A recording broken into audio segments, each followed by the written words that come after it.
Welcome, everybody, to a new episode of the Intelligence Revolution podcast with me, Steve, and Gavin. Hi, Gavin. How are you doing today? I'm fan Dabby Dozy. I'm good. Fantastic. After our studio kerfuffles trying to get some sort of image and sound. It's really important when you're recording a podcast to make sure that you have image and sound, Yeah. and also to make sure that when you're going to start recording something, you don't leave the microphone on the floor, um, No, that's good. because that's Yeah, problematic. it always Because works better that way. yeah, Yeah, otherwise and, people. and I have to say, you're still a bit far away from your microphone, and I think the audience will agree. Well, yeah. Well, I'm keeping my distance from my computer. We can always adjust the sound later. It's fine.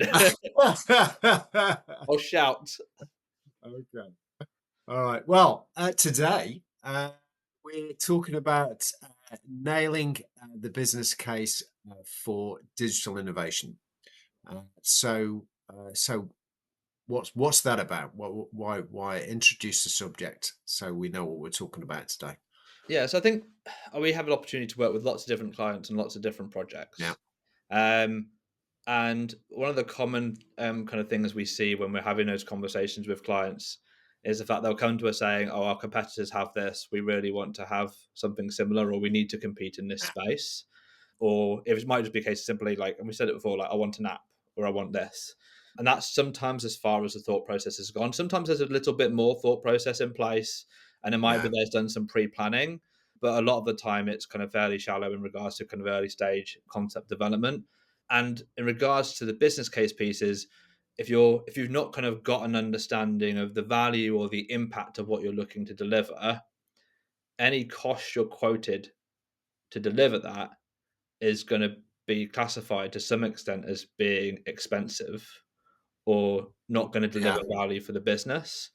So I think for Yeah. me, nailing the business case for any digital innovation type project, it's about understanding the problem you're trying to solve and understanding what the value is to the business for solving that problem, Yeah. and what are you willing to invest based off the impact that that's going to have on the business in order Yeah. to solve that problem. And by understanding kind of what the problem that you're solving, you can start getting a feel for kind of the level of investment you're going to be able to invest in that kind of development. So, and ultimately it depends on what you're developing. If you're building a customer facing application, so we do a fair bit of work with insurance companies, for example, you could be looking at customer retention. So, what is the cost of increasing? If you can increase customer retention by 20%, what is the value to the business of increasing that retention piece? Yeah. What it might also be on the a biggie one for us is reducing time on the phone.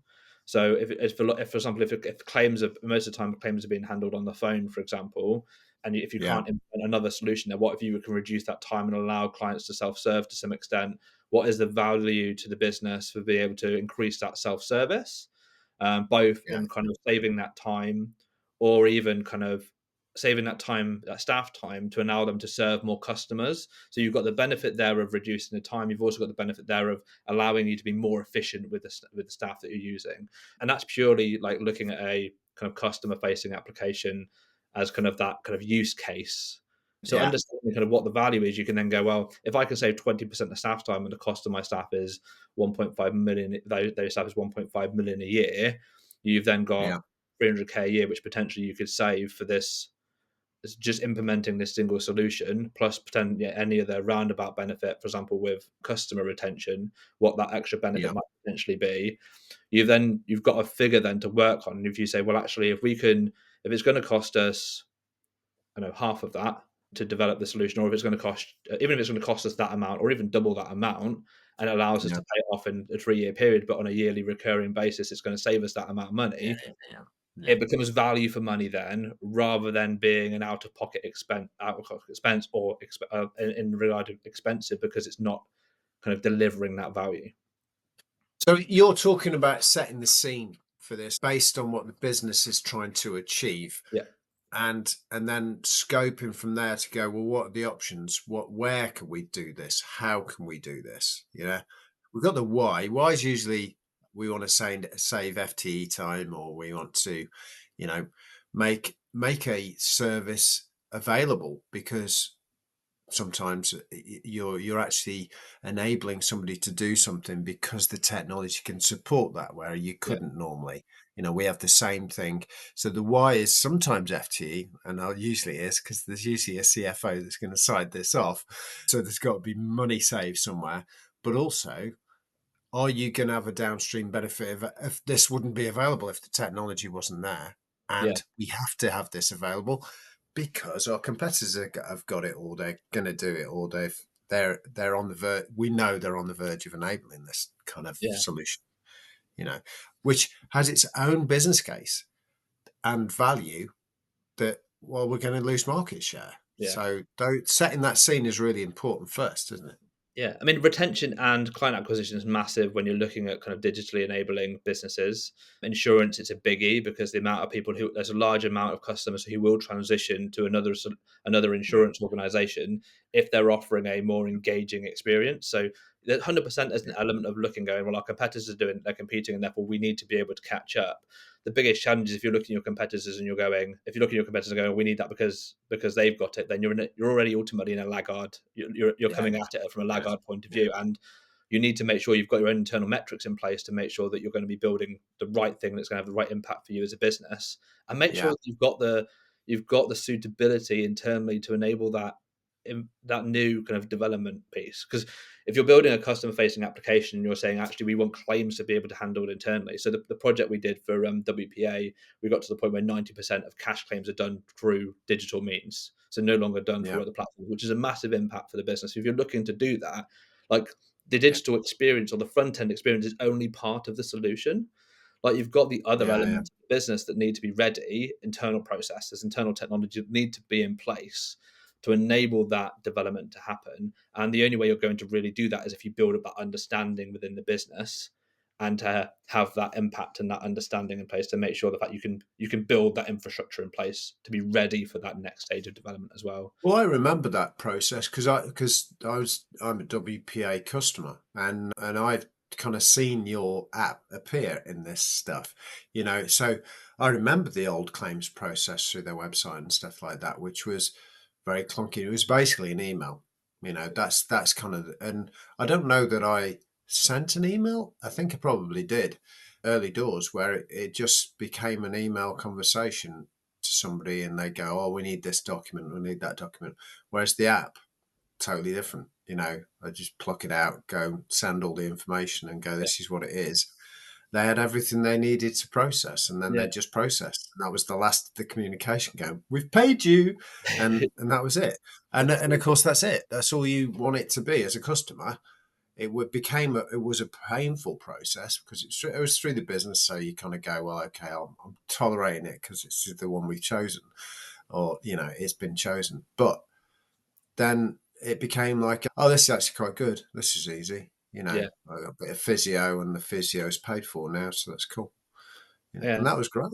And a solution like that, for example, we talk about like digitalizing that claim flow process. Yes, the claim process itself has been digitalized, streamlined, and improved. So therefore, less inquiry, less potential comms needed through the phone. But Yeah, also by having given that access to information on policy, so you can go through and understand your policy, what it covers, what it doesn't cover, how much policy you got left. All that information, empowering the customer to be able to do that, also reduces the amount of calls, among other factors for the yeah, business as well. So that kind of those elements, having that information in place and using that to be able to inform the process is really key because it saves so much time from a business and a customer side. And having that plan and strategy in place from a business point of view, looking at that business case and going, where is this investment going to go? Again, what is the value mhm, of us investing and putting this project and this platform in place, and how much is it going to save us? And I think what I would like organizations to do is change their mindset around commissioning these types of solutions as well. I think there's a bit of an imbalance in place at the moment where kind of organizations will come to an agency and go, I want something like this, what's it going to cost? yeah, Whereas for me, it should be that the kind of the budget and the cost expectations should come from the person who's making the connection and making the call. So if me as an agency called someone up and I'm trying to sell a solution to somebody, I should be yeah, able to say, this is the benefit to you from buying this. This is the yeah, investment that it's going to take, and this is what you're going to get for it because I'm the one wanting to make the sale. as a business, yeah, if you're going to an agency and you're asking them for help to be able to support you in solving your problem, as a minimum, you should have enough of an understanding to some extent of what the problem is you need to solve, an yeah, idea of what the potential. If you're saying you want to save 20%, like an idea of what you're going to invest to solve that problem, or what it's worth to you to solve that problem, and then yeah, you've got kind of like your objectives in place, you've got cost in place already. So if you're going to 3 or 4 different agencies, those 3 or 4 different agencies have got the same information, they've got the same kind of budget constraints that you've outlined, and they're mm, gonna come back to you with something which is gonna be much easier to understand because they're gonna be a lot more comparable than if you go in for to commission something when no one has an understanding what the budget is going to be, a base level understanding sure, what the requirements are, and a loose scope. Like, there's too many variables there. It's really inefficient. So it's about yeah, improve. You can, if you have that understanding of the business case and what the value is, and what the impact is you're wanting to be able to create, an agency like us can yeah, go, oh right, they've got a problem here in regards to their process for claims. They've got a problem here in regards to when they're going for their manufacturing process, there's an insane amount of errors that are happening along the process line that's happening as part of this manufacturing process because the process is still paper based, and they know the fact as an organization that if they can fix those errors it's going to save them x, yeah, and yeah, so we know, okay, the main issue here is we need to solve this problem and this is the budget.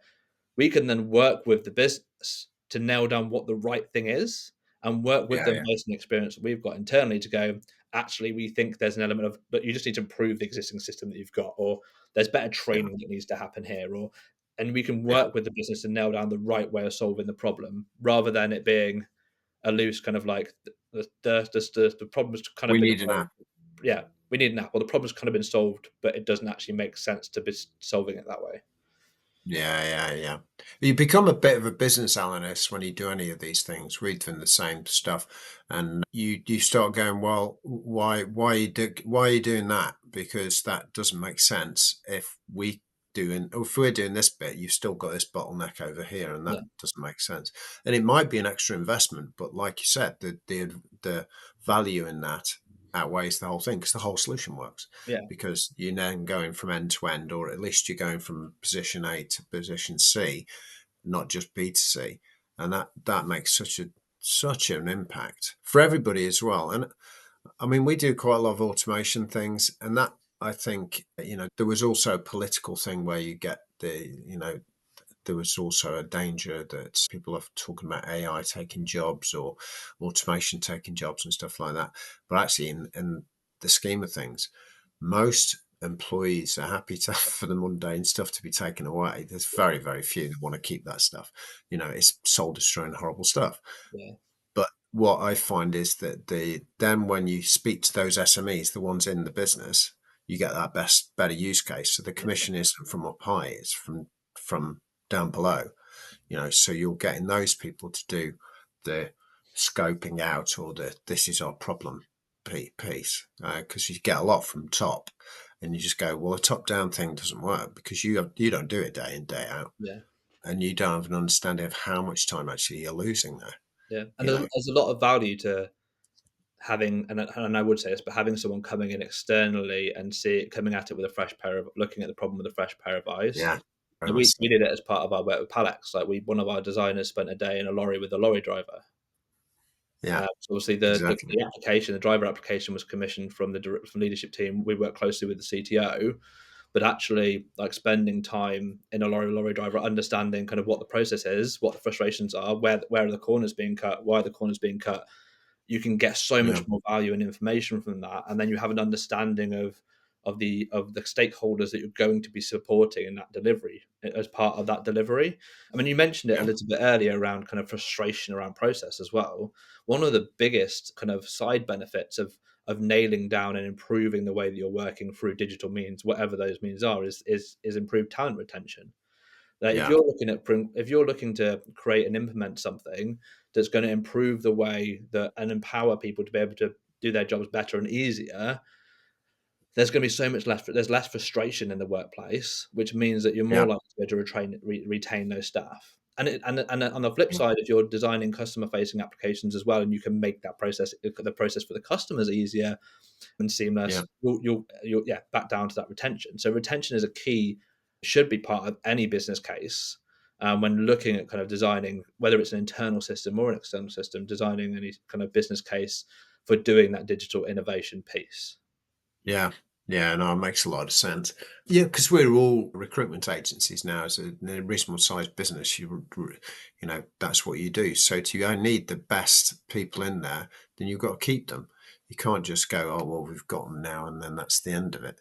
You Yeah, know, you've got to look after them and listen to them. Because what's the point of having these people in your business and not listening to them? It's when they're doing stuff every day, you know, and they are the SMEs of their particular area because that's what you employed them to do.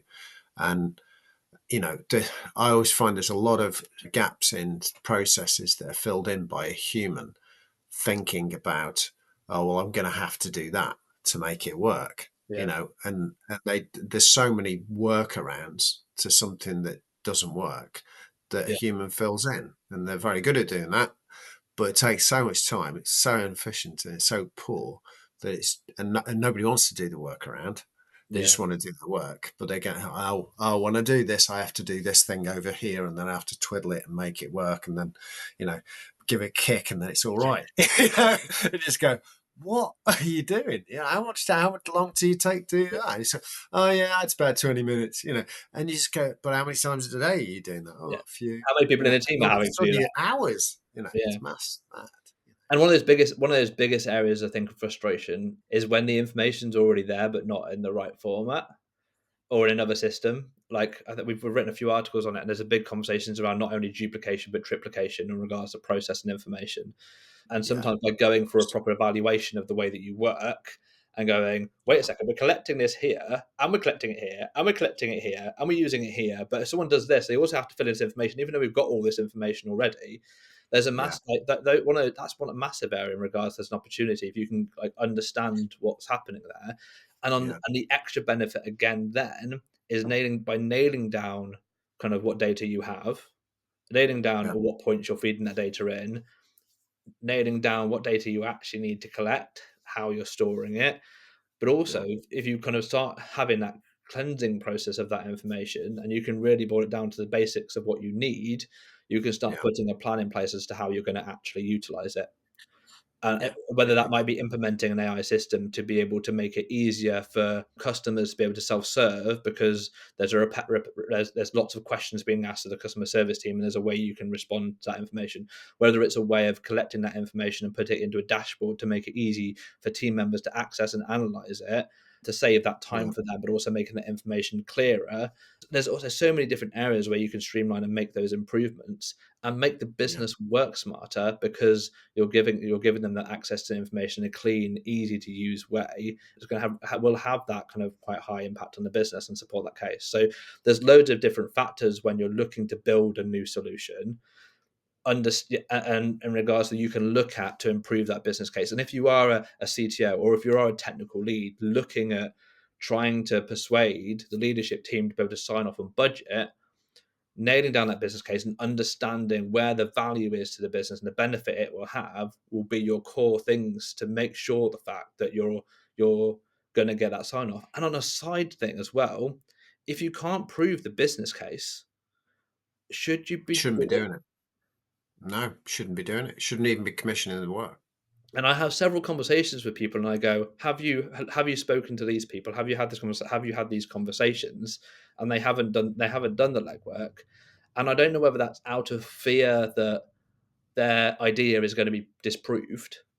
Yeah, yeah, But from a business point of view, you want to be able to build in that stability within the business. You want to make sure you're building the right things. And if you can prove the fact the business case doesn't make sense, you're then quickly able to move on to the next idea. Or through the discovery and the conversations that you're having, and this is what we find quite a lot of the time that we have when we're having conversations, we're going in and we're sitting in with team members, understanding the process, or going on driving runs.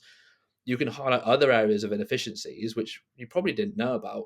And actually, yeah, the problem you end up yeah, solving or the solution you end up coming up with is different to the one you initially envisaged. Now you've managed to get yeah, rid of some of those assumptions and some of those problems, and you can actually build a business case because you realize there's actually value there to build this new, much better solution. Yeah, oh, absolutely. And also there's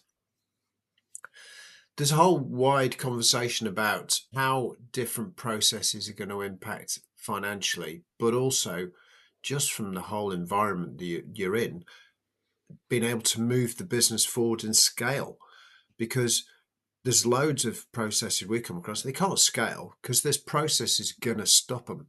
You know, we had a construction company a while ago, and they literally couldn't do more work than they got because the processes were taking so long to do. Yeah, You know, they were working with the water companies on all the major ones, and they just couldn't work beyond the volume that they got. So that hampered the whole growth of the yeah, company based on a few pretty simple processes. yeah, And they just needed to automate them because it was just stupid numpty work that needed to be done, yeah. you know. And But that's the a whole capacity company thing. was hampered by that. That was so this wasn't a small problem. Yeah, You know, this was the whole thing. They kind of realized it, but they didn't realize the extent. And they yeah, were kind of frustrated. And they were going, it's taken us like a few months to get paid yeah, because the processing and reporting back to the water company had to be proper and it yeah, had to be processed and it had to be delivered. So they couldn't get paid because they weren't giving the water company proof of installations and all that stuff. yeah. And that's the thing, it's even Mad. not like if they're in a even if it is like yeah, delayed payments, another thing is if you've got such a complex process in place that that payments aren't even made or payments are lost because the process in place is That's right. so convoluted that they're massive cost to the business. And yeah, you Yeah, yeah, clogging up complex process or clogging up process. If you run a business at the moment and you're feeling like you're at and you feel like you're at capacity, because you can't deliver anymore, but you can't charge anymore. You have to work out, well, there's a problem here in regards to the economic scaling of the business. We have to yeah, find a way of finding more time or finding more scalability within the business, and that comes from multiple factors. Understanding if there's financial leakage through certain areas of think you're not being paid. Understanding if there's processes places are way too complex and convoluted. yeah, Understanding if you're losing customers in certain places, and starting to build that understanding is going to put your business in a much better place to yeah, be able yeah, to grow and to be able to be able to scale. yeah, yeah, absolutely. No, I understand, and I think that's those are the bits. It's the understanding, so that you've nailed it, and that kind of comes back to the start. Yeah, And if you can get that down with the right information, then you're going to commission the right work in the first place, or at least have an awareness of this needs to be part of this process, so we yeah, can mission in the fact that we need to understand what we need, yeah, rather than it being just oh well, we need an app. yeah. you And know, they've and got an app. We need an app. and you've got objectives in place. You've got key performance indicators as to what the thing needs to do, Yeah, and you can invest in it. You can implement it, and you can yeah, actually, because you've got those metrics in place. Surprise, surprise! You can measure the impact of what it is that you've launched and you yeah, delivered, and prove that the value has been there. Or if it's not, you can then make those tweaks and changes on the product because you've yeah, got those objectives to meet, so you can tweak and change the product based on the objectives that you need to make to tweak the product to work towards the business. yeah, yeah. No, it makes sense. Makes a lot of sense. Well, I hope that was interesting for everybody. Thanks for that, Gavin. It's an interesting subject, and but it can be a really expensive process if you don't do it right. Yeah, So yeah, it doesn't. The money is irrelevant if it's right. Because you're proving the case and you're getting the ROI you need. Yeah, good stuff. Okay, thanks very much, everybody. thanks everyone for listening. Till Thank you. next time. Cheers. Cheers.